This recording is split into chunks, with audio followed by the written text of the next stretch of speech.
Hi there folks, my name's NovaWing24 and welcome once again to FSX. This is the last in my little review of Virtavia products for the time being. So today we're going to be taking up for a spin another one of Virtavia's newer creations, the North American B-45 Tornado. So this little beauty was released to us late last year. And it is again sort of the showing and the demonstration of Virtavia's amazing work with textures and external modeling, and some good work on the internal stuff as well. But we'll get to that in just a moment. Alright folks, so what we'll do is we'll make a quick start while we're here. We'll, as always, we'll have a quick look at our external modeling before we have a look internal, and then we take her up for a quick test flight. So one of the first things that I really noticed about this model once I installed it and got to take it out for a quick fly was how well done the metallic textures are, and that's something I've noticed is quite difficult to do, and very few places actually seem to get it right. But you know what, Virtavia have done a really good job on this one. So the actual way the metal finish reflects and the way it reacts to the light as you sort of rotate around the aircraft, I mean that's pretty damn incredible, and definitely one of the highlights of this external modeling. It is a fairly sort of basic sort of textures. I mean, this is a 1940s 1950s bomber, so camouflage has sort of been thrown out the window a little bit at this time, and things were the natural metal finish would definitely reign supreme, and I wanted to get a bit of colour, so that's why I went with the one with the red tails and the red wingtips. So, yeah, but no, the external modelling and texturing is a full FSX native model, so it does have all your bump mapping and all the really cool stuff that you can have as part of FSX and D3 Direct 10 graphics and the modifications of DirectX 9 graphics. So yeah, definitely really nice to see. And it was on a side note, it was really kind of cool actually, just with the character, the sort of pilot and gunner animations, how they actually look around and sort of check things out as you go around, which is pretty cool. And I must admit, it was very interesting to see that even just in the aftermath of the Second World War, the tail gunner was still a very important part of bomber design. So yeah, it was a interesting sort of little bit of research there. So yeah, there you go. Alright, well, before we take her up for a spin and have me prattle on a little bit more about its history, we're going to jump into the office. Alright, so we've... oh, my truck, I freaked out a little bit there. So the office is fairly basic, but at the same time it was also a fairly basic office in real life as well, so there wasn't a great deal to it. You've got your sort of engine gauges, oil pressure gauges, all the fun stuff there. You got your basic nav aids and stuff like that, but yeah, it's none of this heads-up display stuff and things like that you get with more modern strike aircraft. It's very basic. As I said, the design of this actually started during the Second World War. It was a knee-jerk reaction by the U.S. Army Air Corps to actually go, we're seeing all these German Arado 234s and stuff appear over the battlefield, so we should probably really invest in our own jet bombers sooner rather than later. Alright, so just got your basic, as I said, historically accurate basic gauges. You got your localizers, you got your very basic light slope stuff. You got your manual flaps gauges and stuff like that, and you get a whole heap of fuel switches down here, folks. Thirsty little beast. This is powered by 4 turbojet engines, J47s with a final model in it, which I believe is the way this one's been modeled. So 2 in each of the wing pods there. So yeah, she's definitely a thirsty little bugger. So there you go. You get a couple of other cockpit views. You get some views of sort of looking over your shoulder, and you also get the let's see if we can cycle through them. So it's over the left shoulder, over the right. You got sort of navigator's position, so the co-pilot navigator's position behind the pilot. Just some basic repeater gauges there, and then of course you have the bombardier. Very, very important, the old bombardier. So, yeah, there you go. And again, folks, yeah, they've got the animations pretty damn awesome as well, as they do from Virtavia. Very, very good quality animations. Just like the Skyhawk, your ladder will actually come up if you shut the engines down and press the wing fold command. So there you go. Alright, well I think that's enough of me prattling on for the moment. Let's pop some flaps down and let's depart.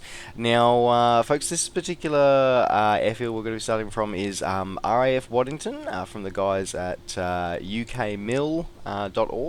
Also available from the Just Flight website as well, so very graciously hosting it for them there. So, Alright, well, we've got flaps down. Let's spool the engines up.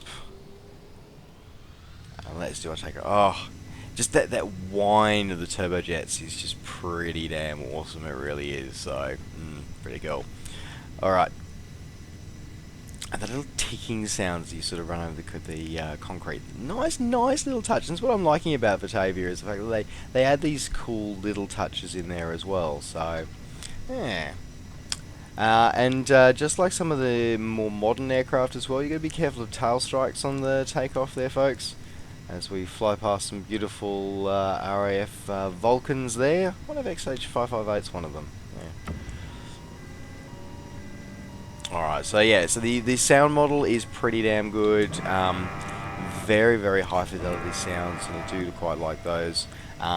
You can hear all sort of the whirs and the clicks and the buzzes as you hear stuff going around. So, yeah, look, I think it's a very, very well thought out add-on, this one. So, now there are two models available in game. So the first one, which is the one that we're flying today, which is the the B-45A, which is the first production version. So this one does have has some really cool sort of external animations. So you've got your flaps, you've got your gear, but you also get a bomb bay view, and let's see if we can have a quick look at that one, shall we?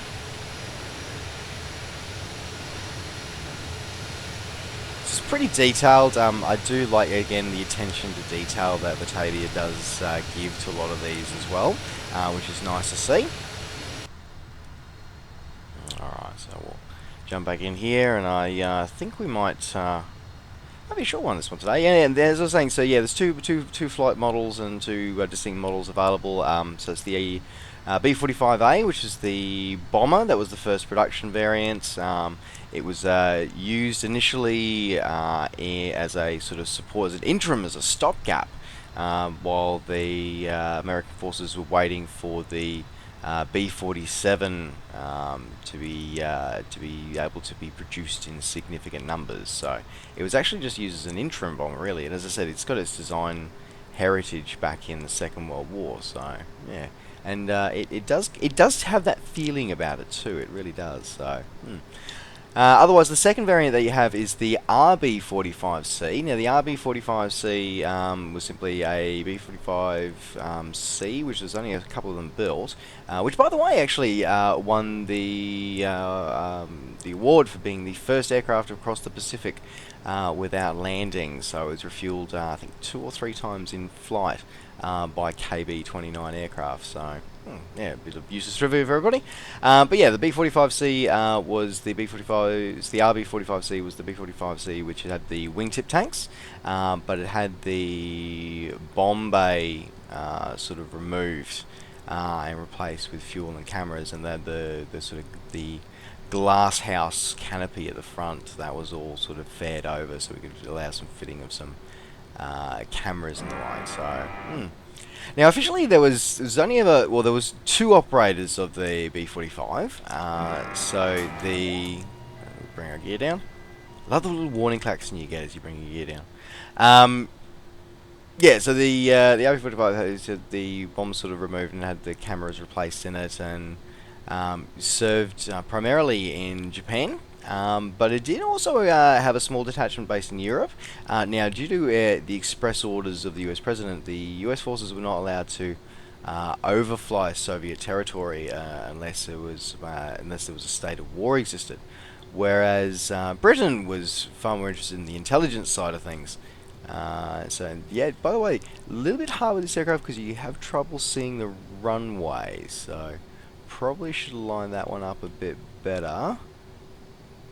Oh, hopefully I won't balls this up. Come on, baby. Yeah, so it does have the yes, the RB45 and the RB45C. Yeah, was operated in the UK and mostly in sort of Okinawa in the States, but also in Europe to provide tactical data. But it became an interesting story because the second operator, which is the Royal Air Force, borrowed some of the RB45s assigned to the 91st Strategic Reconnaissance Wing and actually utilised them to fly over Russian positions and over Russia to actually get some vital intelligence for NATO. So old Winston Churchill was quite happy to annoy the Reds and was quite happy to sort of stick it up them, as it were, and conduct their own flights intelligence. But yeah, so it's very interesting sort of history behind it, as I was saying, folks. And yeah, I really love aircraft that got a bit of history to them. So there you go. Alright, so I guess it's probably enough of me prattling on about various things and whatever. So time for the meat of this one. Look, this aircraft is, as you saw, it's very smooth to fly.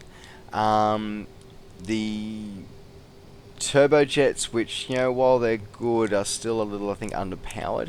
But at the same time, yeah, we are talking about 1950s here. We're not talking about, you know, 21st century stuff. So, yeah, I think it's something that, yeah, may be accurate. But to be honest, having never flown one myself, you know, I can't exactly tell. So, But yeah, look, the modelling is amazing, both interior and exterior. I think that possibly they could have done a little bit more with the cockpit, but again, with the fact that it is a 1940s aircraft design, you know, I think we were grateful for small mercy. So there you go. Alright, folks, well, as I said, my thing's going to be, like, if it's something different, something you're interested in, yeah, definitely think about it at least, and think about maybe having a look at it. So now, as part of this one, guys, as this one goes to air, there's only a few hours left, so Virtavia products are currently on sale from the team over at pcaviator.com.au, who I must thank very much for the review copy of this B-45 Tornado today.